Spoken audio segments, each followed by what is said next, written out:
Oke, yang bermasalah itu kita ban. Kita deportasi, kita ban. Tidak bisa masuk lagi ke Indonesia dalam sekian waktu.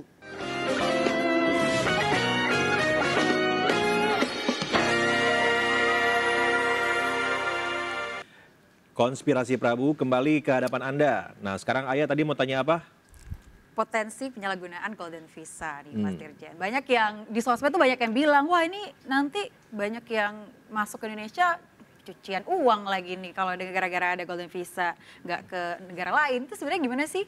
Pak Siddiq meluruskan dulu nih. Jadi kan kalau setiap kebijakan itu kan pasti ada pro cons. Ya. Kalau saya tuh selalu fokus dengan pro-nya dulu, dengan positifnya dulu. Ketika masuk ke wilayah negatif, itu nanti kan ada satu PPATK, ya itu apa mengenai arus uangnya, terus kemudian juga di luar negeri itu juga ada PPATK juga. Nah biarkanlah mereka bekerja, jangan sampai kita kemudian mengeluarkan kebijakan udah ada pagar-pagar yang membuat kita nggak jadi, akhirnya we are going nowhere.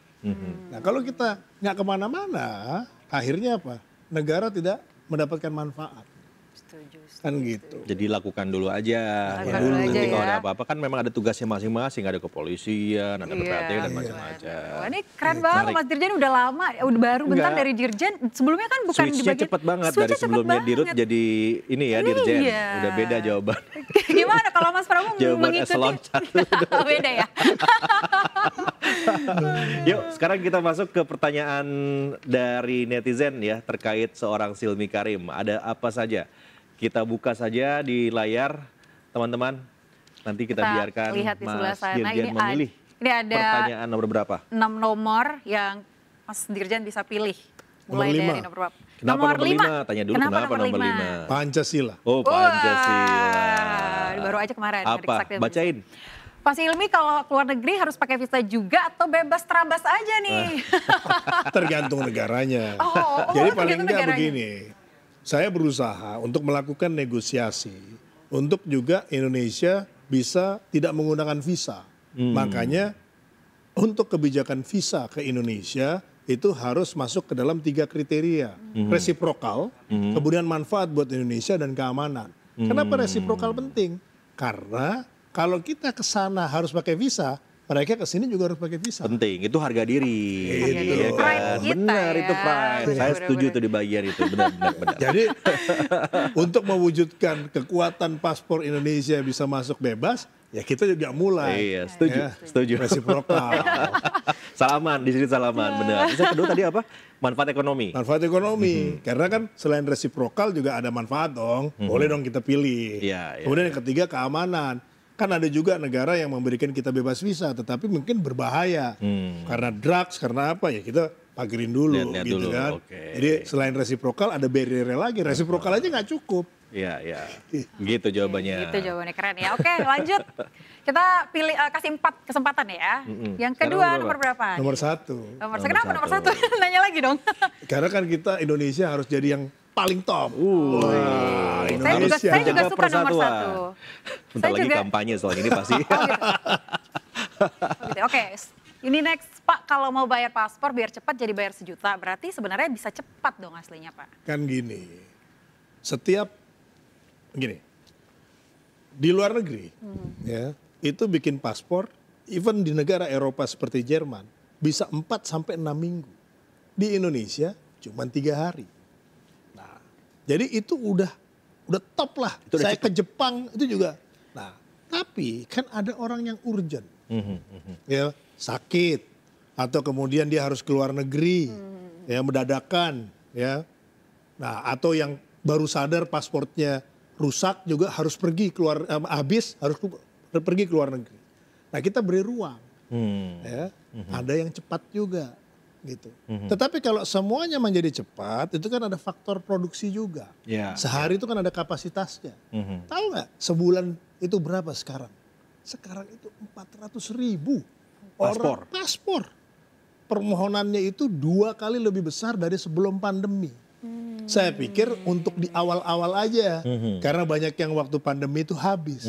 Ternyata orang Indonesia ini sekarang melek terhadap internasional. Mereka willing to go ya mungkin untuk experience, mungkin ini juga hubungannya dengan Untuk healing, Pak. Iya, Gen Z, Gen ya kan? Z. Experience itu merupakan salah satu hal yang Ya, utama. ya, Sehingga mereka 400.000. Nah, bayangin kalau per hari berapa dengan 20 hari kerja, ya kan? Itu kan artinya sehari 20.000. Ya. Nah, 20.000 kalau misalnya semua dipaksa satu hari, tidak mungkin, nggak ada. Yang sehari keluar itu cuman Indonesia. Satu hari jadi, cek di tempat lain. Ada di UAE, tapi mahalnya minta ampun. Gitu. Kita itu udah top gitu. Jangan lihat dari sisi sisi kiri aja. Lihat dari sisi yang kanan, komprehensif. Jangan lihat ini hanya upaya mencari tambahan aja, tapi ini sebenarnya lebih kepada itu tadi ya, memfasilitasi ruang-ruang yang urgent. Ya, kita sebagai wartawan sering kayak gitu soalnya, Mas Dirjen. Tiba-tiba dapat undangan, loh kok paspornya habis gitu. Benar-benar. Akhirnya bisa pakai ini ya. Coba kalau misalnya di negara yang lama, even Singapura, itu bisa 2 minggu baru bisa ngurus. Gitu. Australia juga sama. Kita 3 hari. Iya, kita 3 hari aja udah cepet sih kalau udah itu. cepet sih benar-benar 3 hari. Menurut saya sih jangan dilambatin lagi, jangan. Justru malahan itu udah bagus. Bahkan Sabtu Minggu kan saya galakin sekarang. Emang buka juga sekarang? Di beberapa tempat kita buka, di mall-mall. Sabtu Minggu. Bahkan prosesnya juga cepat loh Mas. Waktu itu saya juga tanpa ngantri. Karena kan untuk antriannya udah online kan. Udah online. Jadi sangat-sangat efektif. Oke, selanjutnya. Next. Kita nomor berapa nih Mas Dirjen? Nomor 3. Nomor 3. Oke, kita lihat. Apa alasannya nomor 3 alasan dulu? nomor 3? Bilang dulu. Biar cari alasan. Saya nggak mau jadi Ini yang sebenarnya ketiga. kita ngerjain aja. Oh, iya. Kita mau ngerjain aja. Nomor Apa? 3. 3, ini kita udah susah nih cari alasannya. Karena Dirjen adalah posisi yang ketiga, bukan ya? Bukan ya? Karena kita bertiga. Oh, Karena karena kita kita bertiga. bertiga. Benar. Oke, mana tadi jangan dilangin dulu nih. Kita mau baca dulu. Pertanyaannya apa tadi? Pertanyaan apa tadi? Oke, banyak turis asing sotoy terus viral. Emang nggak bisa diusir langsung aja Pak? Bikin resah tahu Pak. Iya, kan gini. Namanya negara sebagai destinasi turis. Itu kita harus siap dengan segala macam perilaku. Ya. Kecuali memang kita bisa mengontrol mereka dalam arti kan setiap orang kan beda-beda. Dari sekian ribu turis yang masuk ke Indonesia bahkan juta. Ya ada meleset sedikit 10, oke lah. Tapi kan langsung kita tindak lanjuti. Ya. Sebenarnya kan ini bukan hanya kalau urusan asing itu bukan hanya konteksnya imigrasi. Kalau dia melanggar lalu lintas kan itu tetap masuk ke wilayah Polri. Iya. Kalau misalnya dia mendirikan usaha UKM diprotes oleh lingkungannya, itu kan sebenarnya juga di Pemda, gitu kan.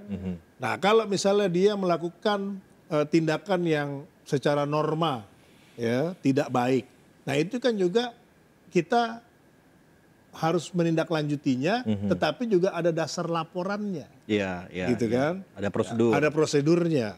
Ya, kalau kita semena-mena dalam menerapkan hukum juga nanti malah berdampak juga kan. Buat turis, buat kita ketika lagi berkunjung ke negaranya juga jadi presiden. Dan itu di mana-mana. Saya diskusi dengan beberapa dirjen di luar negeri gitu ya, baik itu di Thailand ya, terus kemudian di Malaysia, di Singapura ya. Memang kejadian itu ada.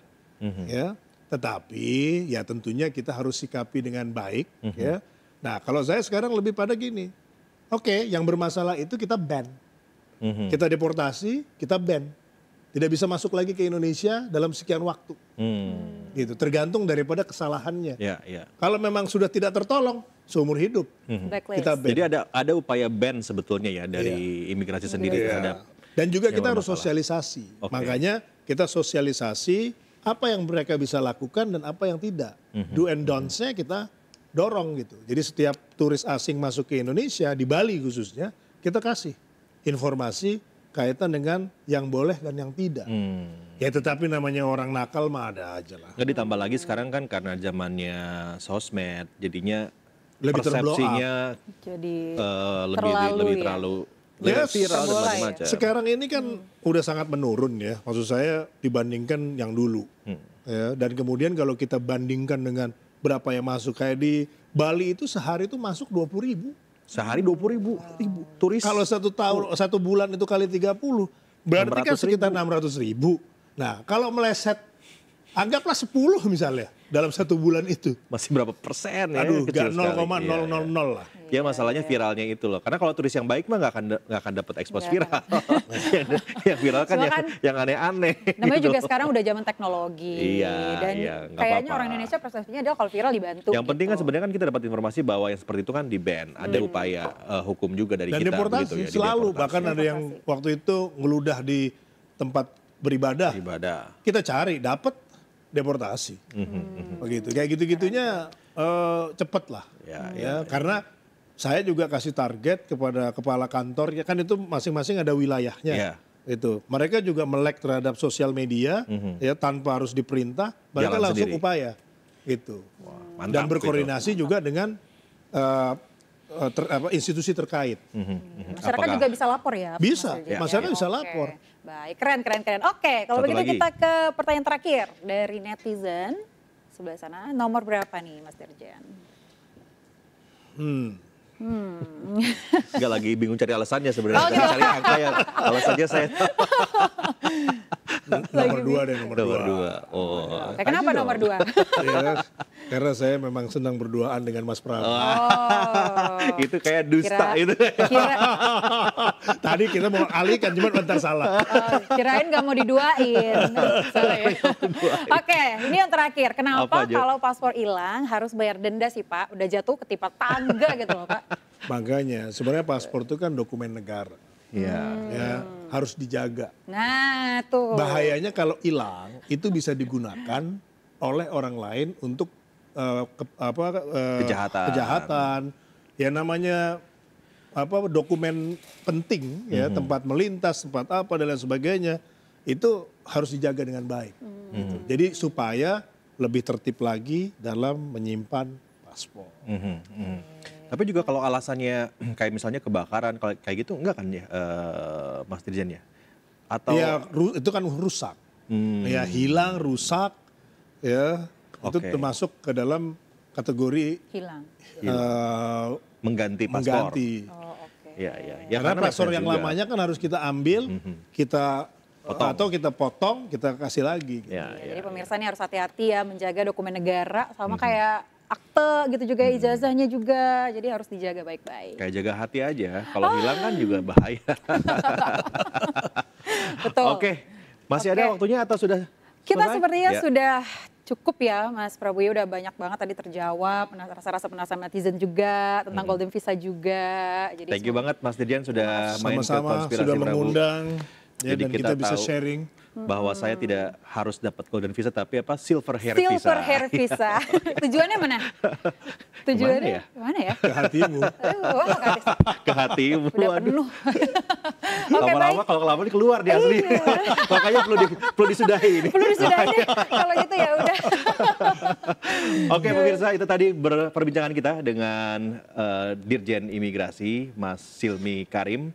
Semoga memberikan informasi yang berguna untuk Anda semuanya. Konspirasi Prabu bertemu lagi dengan Anda minggu depan.